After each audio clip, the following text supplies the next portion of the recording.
That's not working anymore because of the internet. You're able to immediately go, wait a minute. You said that last week. Mm-hmm. Where are you on this now? You're just a phony. You're a phony, and you put together these, compilations of people just being for it and against it and this and that. It doesn't work anymore. And I think that's a major change. So one person who is the opposite of that, he's completely authentic in his weirdness, his greatness, his brilliance, is Robert F. Kennedy Jr. He's 100%. He feels the way he feels. Agree or disagree. Yeah. He's 100% been saying the same things for 30 years. I was getting the most prolonged and loudest standing ovations from Republican audiences. And it occurred to me very early on that, 80% of Republicans were Democrats who just didn't know what was going on. And in Alabama, the FM dial is also 100% right-wing talk. So there's 5 stations, and all of them are extremely, really poisonous racial stuff that you would not, believe was happening in America. And there's one NPR station. Of course, public radio is not liberal. It's just, neutral. It's just truth, right? I knew that this whole Tea Party movement came out of the nostalgia for a plantation economy. That's where it came from. Why is it that they all came out of those dozen southern states that were part of the Confederacy? This is the resurgence of the Confederacy.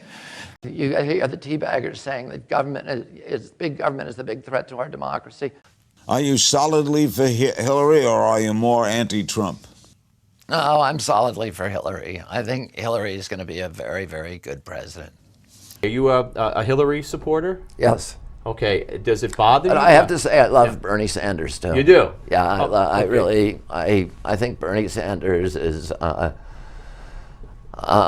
he's one of the real politicians of integrity out there. I think there's a strong desire for revolutionary change. And, I think Barack Obama is a transcendent political leader, but there's going to be tremendous resistance to his election that comes from all of the power centers of our society. John Kerry, who I know very well, who has a deep moral center, who loves the oceans, who loves the waterways, who, as much as any senator, except in our history, except for perhaps Al Gore, understood and accepted the catastrophic future that the science predicts for if we continue to burn carbon the way that we are. And as I said, this pipeline, according to James Hansen, is game over for the climate. And I think President Obama has a deep moral center, and that global warming really concerns him. In Canada, they don't allow lying on television. It's illegal on the television news to lie. All the rulers need to do is to tell people that there's something they need to be fearful of. Hitler could point at the Jews and say, those are the big threat. We need to be frightened of them. And everybody else needs to obey so that we can fight them off. Other countries were scared of the Bolsheviks. In the United States, our demagogues point to the Mexicans or dark-skinned people and say we need to be scared of them. New Yorkers come from everywhere. The best people from all over the country in every walk of life gravitate towards New York.